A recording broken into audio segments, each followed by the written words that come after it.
साथियों, आप सभी का हमारे यूट्यूब चैनल मधुशाला तथागत भाई रविंद्र चौहान संपूर्ण हिंदी साहित्य शिक्षण केंद्र में स्वागत अभिनंदन है। आप सभी विद्यार्थियों के लिए जो हिंदी साहित्य के इतिहास में मैं पंडित रामचंद्र शुक्ल जी को पढ़ा रहा हूँ। आज मैं पंडित रामचंद्र शुक्ल जी के बारे में लगभग मैंने सभी जानकारियाँ दे दिया है आपको। साहित्यिक परिचय, उनके व्यक्तिगत जीवन परिचय तथा उनके द्वारा किए गए कार्यों के बारे में हमने लगभग बता दिया है। अब आगे आज मैं पंडित रामचंद्र शुक्ल जी के बारे में उनके द्वारा जो कई स्टेटमेंट या उनसे संबंधित जो स्टेटमेंट या कथन आदि जो टीका-टिप्पणी होती है, इस प्रसंग को लेकर के आज आप लोगों के सामने आया हूँ। पंडित रामचंद्र शुक्ल ने कई ऐसे जगह-जगह उन्होंने टीका-टिप्पणी, कमेंट, कथन आदि कहा है, जिसके बारे में बार-बार पूछता रहता है। तो मैंने जो तैयार किया इसके अलावा बहुत सारे टिप्पणी, कमेंट जो होंगे जिनके द्वारा जो हिंदी साहित्य का इतिहास है, उस हिंदी साहित्य के इतिहास को जब हम पढ़ेंगे, तो उसमें बहुत सारी ऐसी चीज़ें आएँगी जिसको मैं जगह-जगह बताते जाऊँगा। लेकिन कुछ इम्पोर्टेंट चीज़ है जिसके बारे में आज मैं आप लोगों को लेकर आया हूँ। तो आइए मैं एक-एक चीज़ पीछे लिख भी दिया हूँ, उसको समझा देता हूँ। उसको देख देख लीजिए आप लोग। पीछे है ये पंडित रामचंद्र शुक्ल जी द्वारा ये उक्तियाँ, प्रसिद्ध उक्तियाँ, टीका, टिप्पणी, कथन आदि रामचंद्र शुक्ल ने जो कहा था उसके बारे में आइए जान लेते हैं। पंडित रामचंद्र शुक्ल ने पद्मावत के बारे में कहा है कि पद्मावत एक समास उक्ति काव्य है। पद्मावत क्या है? एक समास उक्ति काव्य है। यह किसने पूछता है कि यह किसने कहा है? तो पद्मावत एक समास उक्ति काव्य है। यह किसने कहा है? पंडित रामचंद्र शुक्ल ने कहा है। खड़ी बोली गद्य का प्रारंभ गंग के चंद छंद वर्णन की महिमा से हुआ। अर्थात जो गंग थे ये अकबर के दरबारी कवि थे, ठीक है? अकबर के दरबारी कवि थे गंग। कहा जाता है कि ये बड़े अक्खड़ थे। इनको हाथियों से कुचलवा दिया गया और रामचंद्र शुक्ल जी ने इन्हीं गंग कवि को खड़ी बोली गद्य का प्रारंभ, ठीक है? खड़ी बोली गद्य का प्रारंभ इन्हीं गंग कवि के एक इनका ग्रंथ है चंद छंद वर्णन की महिमा, ठीक है? इसी चंद छंद वर्णन की महिमा जिसको गंग कवि ने जो अकबर के दरबारी कवि थे लिखा है, उसी से ही गद्य का प्रारंभ मानते हैं पंडित रामचंद्र शुक्ल। यहाँ मैंने शुक्ल जी को लगा दिया इसमें स्टेटमेंट, यह शुक्ल ने कहा है। यह शुक्ल ने कहा है, माना है कि खड़ी बोली गद्य का प्रारंभ कि गंग के अकबर के दरबारी कवि गंग के चंद छंद वर्णन की महिमा से हुआ था। मैथिली शरण शरण सामंजस्यवादी कवि है। यह किसने कहा है? तो याद रखिएगा ये पंडित रामचंद्र शुक्ल ने कहा, याद रखिएगा। ये भी शुक्ल ने माना है। गद्य का प्रारंभ चंद छंद वर्णन की महिमा से किसने? रामचंद्र शुक्ल ने माना है। मैथिली शरण गुप्त सामंजस्यवादी कवि है यह रामचंद्र शुक्ल ने कहा है। मैथिली शरण गुप्त पूछता है कि मैथिली शरण गुप्त सामंजस्यवादी कवि है, यह किसने कहा है? याद रखिएगा यह पंडित रामचंद्र शुक्ल ने कहा है कि मैथिली शरण सामंजस्यवादी कवि है। यह रामचंद्र शुक्ल ने कहा है। इसी तरह से परीक्षा गुरु उपन्यास है जिसका प्रकाशन 1882 ईस्वी में हुआ था। इसको अंग्रेजी ढंग का रामचंद्र शुक्ल जी ने कहा है कि अंग्रेजी ढंग का प्रथम उपन्यास परीक्षा गुरु जिसका प्रकाशन 1882 श्री लाला श्रीनिवास दास का है। तो रामचंद्र शुक्ल ने माना इसको परीक्षा गुरु। याद रखिएगा, कई बार पूछा है कि परीक्षा गुरु का प्रकाशन कब हुआ था? 1882 में। किसने लिखा है? लाला श्रीनिवास दास ने। अंग्रेजी ढंग का प्रथम उपन्यास परीक्षा गुरु है। यह किसने कहा है? यह रामचंद्र शुक्ल ने कहा, ठीक है? यह शुक्ल ने माना है। बाकी और भी राइटर हैं, जब मैं पढ़ाऊंगा आधुनिक काल में तो वहां आप लोग जानिएगा। तो अंग्रेजी ढंग का प्रथम उपन्यास परीक्षा गुरु है जिसके प्रकाशक हैं, जिसके राइटर हैं, लेखक हैं लाला श्री निवास दास। यह किसने कहा? यह रामचंद्र शुक्ल ने माना है। रामचंद्र शुक्ल ने माना है कि परीक्षा गुरु अंग्रेजी ढंग का ठीक है, अंग्रेजी ढंग का प्रथम उपन्यास है। ज्ञान आश्रयी, प्रेम आश्रयी, ये यह नाम जो था ज्ञान आश्रयी, प्रेम आश्रयी, यह नाम रामचंद्र शुक्ल ने रखा है। ज्ञान आश्रयी, प्रेम आश्रयी नाम किसने रखा है? तो यह रामचंद्र शुक्ल ने रखा है। इसके अलावा निर्गुण भक्ति शाखा, निर्गुण भक्ति शाखा हमने पीछे पढ़ा भी दिया है और यहाँ स्टेटमेंट में इसलिए दे रहा हूँ कि ये बार-बार पूछता है इस तरह से। तो निर्गुण भक्ति शाखा जो नाम है, यह किसने रखा है? यह हजारी प्रसाद द्विवेदी ने रखा है। निर्गुण भक्ति शाखा, निर्गुण भक्ति शाखा नाम हजारी प्रसाद द्विवेदी ने दिया है। और लेकिन ज्ञान आश्रय, प्रेम आश्रय यह शुक्ल ने कहा है कि भक्ति काल में ज्ञान आश्रयी संत कवि, प्रेम आश्रय अर्थात सूफी आदि जो हुए, तो ज्ञान आश्रयी और प्रेम आश्रयी, तो ज्ञान आश्रयी और प्रेम आश्रयी नाम किसने दिया है? शुक्ल ने दिया है। नाम यानी कि भक्ति काल में जो था उसमें उसका नाम रखा था उन्होंने, रामचंद्र शुक्ल जी ने। ज्ञान आश्रयी, प्रेम आश्रयी नाम रामचंद्र शुक्ल ने लिखा है। निर्गुण भक्ति शाखा यह किसने कहा है? तो यह हजारी प्रसाद द्विवेदी ने कहा है कि निर्गुण भक्ति शाखा, तो निर्गुण भक्ति शाखा नाम हजारी प्रसाद द्विवेदी ने दिया है। संत काव्य, कबीरदास आदि के जो रहे हैं, जो संत रहे हैं, इन संतों की जो रचनाएं रही हैं, रचनाओं को संत काव्य नाम किसने दिया है? तो राम कुमार वर्मा ने भी संत काव्य कहा है, गणपति चंद्रगुप्त ने भी संत काव्य कहा है और परशुराम चतुर्वेदी ने भी संत काव्य नाम दिया है। जो निर्गुण भक्ति शाखा थी उसको संत काव्य किसने कहा है पूछता है, तो ऑप्शन में दे देगा इसमें से कौन नहीं है, तो 3 रहेंगे, चौथा नहीं रहेगा। याद रखिएगा, निर्गुण भक्ति शाखा को संत काव्य नाम किसने दिया था? ठीक, संत काव्य नाम किसने दिया था? तो संत काव्य डॉक्टर राम कुमार वर्मा, ठीक, डॉक्टर गणपति चंद्रगुप्त तथा परशुराम चतुर्वेदी। याद रखिएगा, इन 3 राइटरों ने संत काव्य नाम दिया है। निर्गुण भक्ति शाखा को संत काव्य कहा है। ठीक है, संत काव्य नाम राम कुमार वर्मा, गणपति चंद्रगुप्त और परशुराम चतुर्वेदी। परशुराम चतुर्वेदी ने भी संत काव्य नाम दिया है। परशुराम चतुर्वेदी ने भी संत काव्य नाम दिया है। गणपति चंद्रगुप्त ने भी संत काव्य नाम दिया है। डॉक्टर राम कुमार वर्मा भी संत काव्य कहते हैं। इन्होंने संत काव्य जो नाम है यह राम कुमार वर्मा, गणपति चंद्रगुप्त और परशुराम चतुर्वेदी, यह 3 लोगों ने दिया है संत काव्य। ज्ञानाश्रय, प्रेमाश्रय रामचंद्र शुक्ल ने कहा है। निर्गुण भक्ति शाखा हजारी प्रसाद द्विवेदी ने कहा है। ज्ञानाश्रयी, प्रेमाश्रयी, इसलिए कह रहा हूँ बार बार सुनिए, सुनने से याद आ जाएगा। ज्ञानाश्रयी, प्रेमाश्रयी रामचंद्र शुक्ल ने कहा है। निर्गुण भक्ति शाखा हजारी प्रसाद द्विवेदी ने लिखा है और निर्गुण भक्ति शाखा नाम दिया है हजारी प्रसाद द्विवेदी ने। निर्गुण भक्ति शाखा हजारी प्रसाद द्विवेदी ने। संत काव्य नाम की है राम कुमार वर्मा, गणपति चंद्रगुप्त। देखिए, राम कुमार वर्मा ने भी संत काव्य कहा है, गणपति चंद्रगुप्त ने भी संत काव्य नाम दिया है और परशुराम चतुर्वेदी ने भी संत काव्य नाम दिया है। तो राम कुमार वर्मा, गणपति चंद्रगुप्त और परशुराम चतुर्वेदी, यह 3 लोग ने संत काव्य नाम दिया।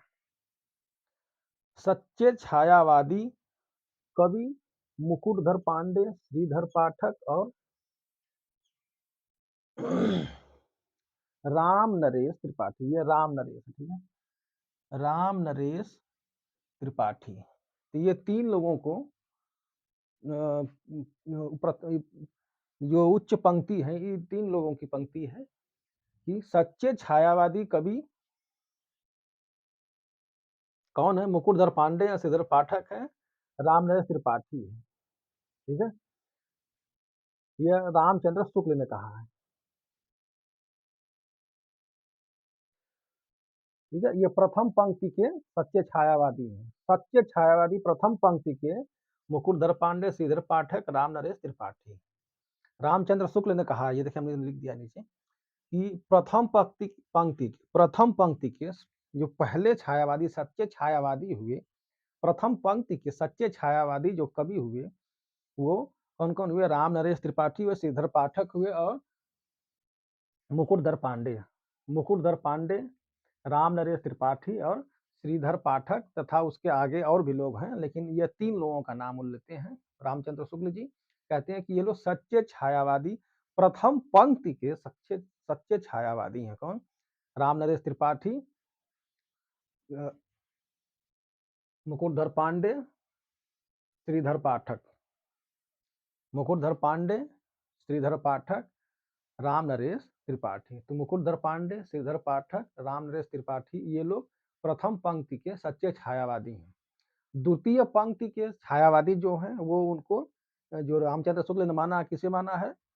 प्रसाद पंत और निराला को। जयशंकर प्रसाद, सुमित्रा नंदन पंत तथा सूर्यकांत त्रिपाठी निराला।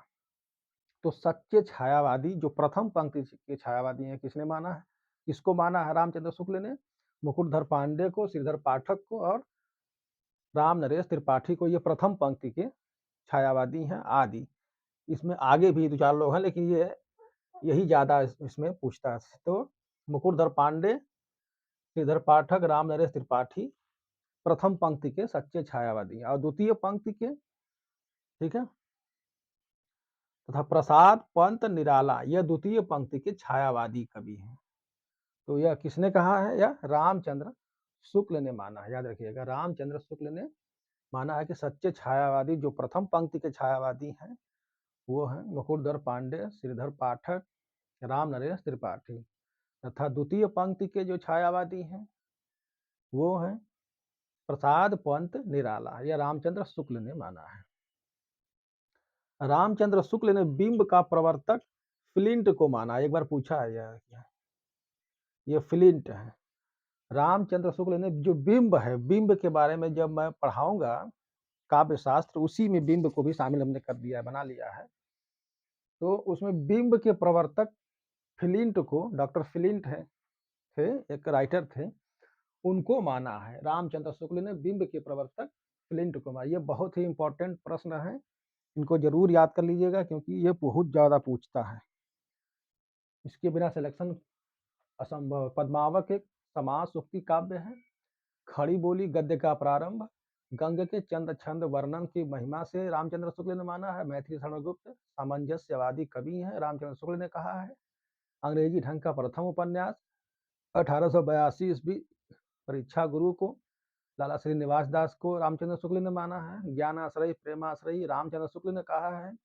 निर्गुण भक्ति शाखा हजारी प्रसाद द्विवेदी ने कहा है। संत काव्य किसने किसने कहा? डॉक्टर राम कुमार वर्मा, गणपति चंद्रगुप्त तथा परशुराम चतुर्वेदी। तो संत काव्य राम कुमार वर्मा, परशुराम चतुर्वेदी, गणपति चंद्रगुप्त ने।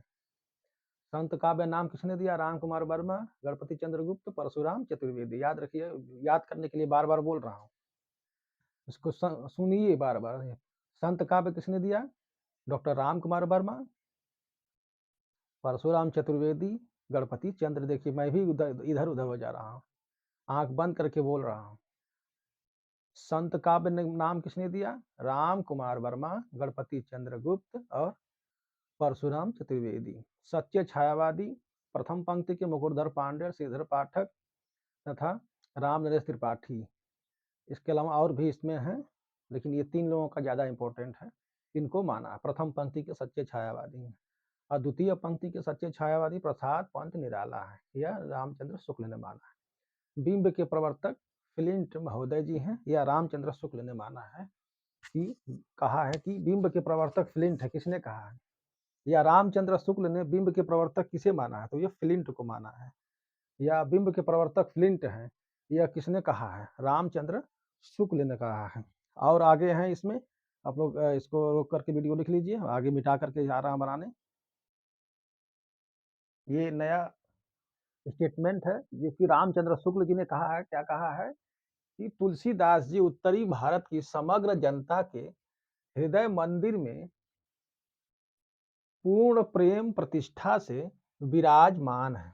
यह किसने कहा है? तो यह रामचंद्र शुक्ल ने कहा। याद रखिएगा, ये बार बार पूछता है, कई बार पूछा है ये, कि तुलसीदास जी उत्तरी भारत की समग्र जनता के हृदय मंदिर में पूर्ण प्रेम प्रतिष्ठा से विराजमान है। तो यह किसने कहा है? तो यह रामचंद्र शुक्ल ने माना है। याद रखिएगा। यह रामचंद्र शुक्ल ने माना है।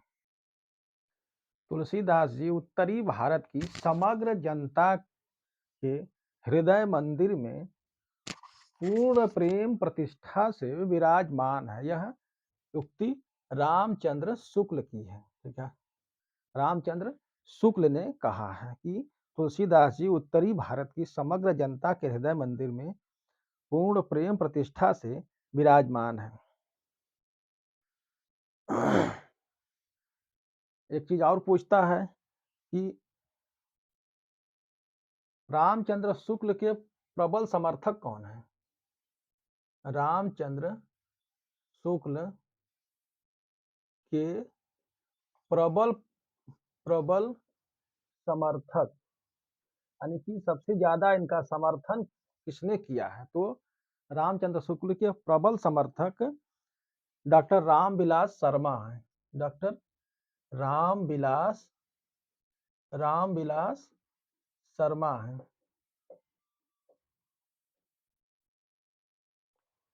रामचंद्र शुक्ल के प्रबल समर्थक राम रामविलास शर्मा जी हैं तथा इनके प्रबल आलोचक कौन हैं? तथा शुक्ल के प्रबल आलोचक कौन है? आलोचक इनके सबसे ज्यादा आलोचना करने वाले कौन हैं? हजारी प्रसाद द्विवेदी। हजारी प्रसाद द्विवेदी।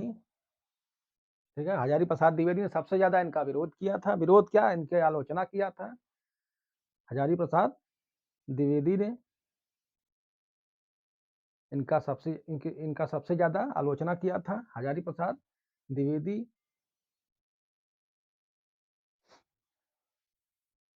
तथा doctor Namvar Singh. Doctor Namvar Singh.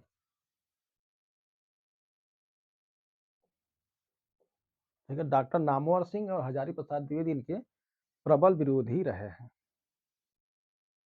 Doctor Ramchandra Shukla के प्रबल समर्थक रामविलास शर्मा जी हैं तथा शुक्ल के प्रबल विरोधी हजारी प्रसाद द्विवेदी डॉक्टर नामवर सिंह जी हैं। डॉक्टर नामवर सिंह जी इनके डॉक्टर नामवर सिंह और डॉक्टर हजारी प्रसाद द्विवेदी ये दो लोग इनके प्रबल विरोधी रहे हैं। विरोधी क्या, प्रबल आलोचक रहे हैं। और रामविलास शर्मा जी इनके प्रबल समर्थक रहे हैं। रामविलास शर्मा जी। इसको मिटा करके अब आइए रामचंद्र शुक्ल जी की शैलियां, उन्होंने कौन कौन सी शैली का प्रयोग किया था उसके बारे में जान लीजिए। पंडित रामचंद्र शुक्ल जी ने मुख्यतः इन्होंने अर्थात शुक्ल ने मुख्यतः 3 शैलियों का प्रयोग किया। 3 शैलियों का प्रयोग किया। सबसे ज्यादा 3 शैलियों का प्रयोग किया इन्होंने। आलोचनात्मक शैली एक, आलोचनात्मक आलोचनात्मक शैली।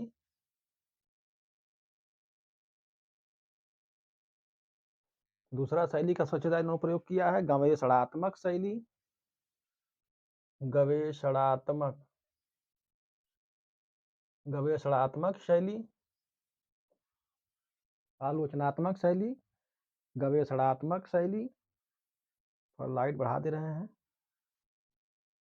आलोचनात्मक शैली, गवेषणात्मक शैली। शुक्ल ने इस शैली में नवीन खोजपूर्ण निबंधों की रचना की है। इसमें नए निबंधों का, ठीक है, नवीन खोजपूर्ण खोजपूर्ण निबंधों की रचनाएं। नवीन खोजपूर्ण निबंधों की रचना शुक्ल ने इस शैली में किया था। ठीक है, इस शैली में किया था। तो रामचंद्र शुक्ल ने नवीन खोजपूर्ण निबंधों की रचना इस गवेषणात्मक शैली में किया है। यह शैली अधिक गंभीर होती है, इसमें भाषा क्लिष्ट होती है, बड़े बड़े वाक्य होते हैं। इसकी पहचान है कि इसमें गवेषणात्मक शैली की पहचान क्या है इसमें बड़े-बड़े वाक्य होते हैं, बड़े-बड़े वाक्य होते हैं, वाक्य होते हैं। गवेषणात्मक शैली की पहचान है कि इसमें बड़े-बड़े वाक्य होते हैं। गंभीरता होती है, ठीक है? गंभीरता होती है। इस शैली में गंभीरता होती है, ठीक है? गंभीरता होती है। गवेषणात्मक शैली में बड़े-बड़े वाक्य होते हैं, गंभीरता होती है, ठीक है? इसकी भाषा क्लिष्ट होती है। गवेषणात्मक शैली की भाषा, इसकी भाषा क्लिष्ट होती है। कठिन मतलब क्लिष्ट होती है। गवेषणात्मक शैली का जो रामचंद्र शुक्ल ने प्रयोग किया, इसमें सबसे ज़्यादा जो नवीन खोजपूर्ण निबंध रहे हैं, उनकी रचना रामचंद्र शुक्ल ने इस गवेषणात्मक शैली में सबसे ज़्यादा किया है। इसमें बड़े-बड़े गवेषणात्मक शैली की पहचान है कि यह खोजपूर्ण शैली यानी कि खोजपूर्ण यानी कि जो साइंस आदि होता है, उसमें गवेषणा यानी खोज किया जाता है, नई चीज़ें खोजा जाता है, तो वही गवेषणात्मक शैली है। तो इसमें बड़े-बड़े वाक्य होते हैं। गवेषणात्मक पूछता है कि इसमें बड़े-बड़े वाक्य होते हैं। गवेषणात्मक शैली में बड़े-बड़े वाक्य होते हैं। यह बात सही है कि गलत है? यह बात सही है। इसमें गंभीरता होती है, ये भी सही है। इसकी भाषा क्लिष्ट होती है, ये भी सही है। इसके अलावा चौथा जो रहेगा वो गलत होगा। तो गवेषणात्मक शैली की पहचान है कि इसमें बड़े-बड़े वाक्य होते हैं, इसमें खोजपूर्ण चीज़ों का रचना होती है, इसमें गंभीरता होती है, इसकी भाषा क्लिष्ट होती है। और गवेषणात्मक शैली का इन्होंने खोजपूर्ण यानी कि गवेषणा यानी कि खोजा, जो चीज़ खोजा, उस चीज़ को इन्होंने डाला है इसमें। तो इसमें बड़े-बड़े वाक्य होते हैं, गंभीरता होती है, इसकी भाषा क्लिष्ट होती है। इसकी गवेषणात्मक शैली की पहचान है। तीसरी शैली सबसे ज़्यादा उन्होंने प्रयोग किया है भावात्मक शैली का, ठीक है? भावात्मक भावात्मक शैली का सबसे ज़्यादा प्रयोग किया है। भावात्मक शैली, इसमें इस शैली में मनोवैज्ञानिक निबंध लिखा है इन्होंने। मनोवैज्ञानिक मनोवैज्ञानिक निबंध लिखा। जो मनोवैज्ञानिक निबंध है वो भावात्मक शैली में इन्होंने लिखा है, ठीक है? ये इनकी शैलियाँ आदि थी। इसके बाद इनके द्वारा बहुत सारे बातें कही गई हैं, जिसको इनके हिंदी साहित्य के इतिहास से पढ़ाएँगे, इनके किताब को, तो उसमें आ जाएँगी। कुछ बातें हैं जो थोड़ा-सा ज़्यादा पूछता तो उसके बारे में थोड़ा लिख लीजिए आप लोग।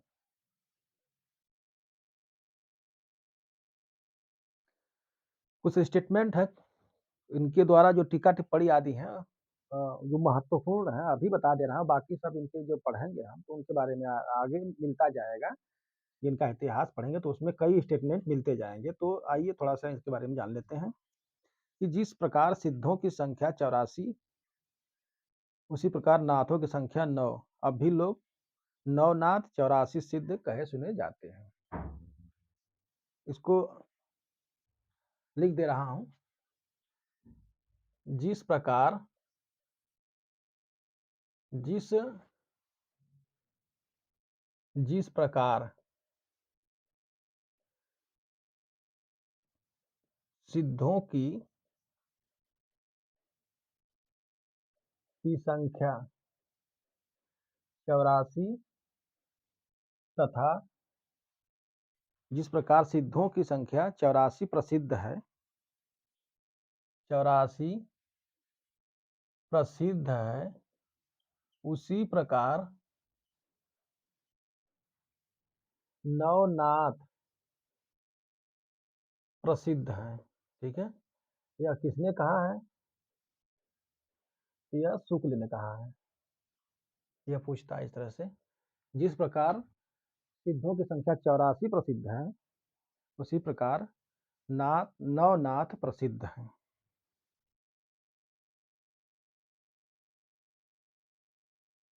जिस प्रकार सिद्धों की संख्या 84 प्रसिद्ध है, उसी प्रकार नवनाथ प्रसिद्ध है, यह शुक्ल ने कहा। कबीर की भाषा सधुक्कड़ी थी। किसने कहा? कबीर की भाषा सधुक्कड़ी सधुक्कड़ी है, यह शुक्ल ने कहा है, ठीक है। कबीर की भाषा सधुक्कड़ी है, यह रामचंद्र शुक्ल ने कहा है। आध्यात्मिक रंग के चश्मे आजकल सस्ते हो गए हैं। आध्यात्मिक आध्यात्मिक रंग के चश्मे आजकल सस्ते हो गए हैं। यह किसने कहा है? सस्ते हो गए हैं, यह रामचंद्र शुक्ल ने कहा है। आध्यात्मिक रंग के चश्मे आजकल सस्ते हो गए हैं। यह किसने कहा है? यह रामचंद्र शुक्ल ने कहा है कि आध्यात्मिक रंग के चश्मे आजकल सस्ते हो गए हैं। और यह किसके लिए कहा है, याद रखिएगा। तो यह विद्यापति के लिए कहा, विद्यापति के लिए कहा है, के लिए कहा है, ठीक है।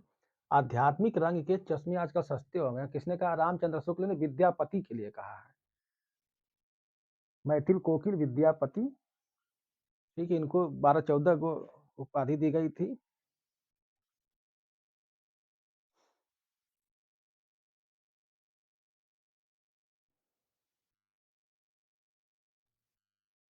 इसके अलावा मैं हिंदी साहित्य का इतिहास जब इनका पढ़ाऊँगा तो आ जाएगा उसमें। फिलहाल मैं इसको एक-एक करके लिख करके आपको दिखा दे रहा हूँ।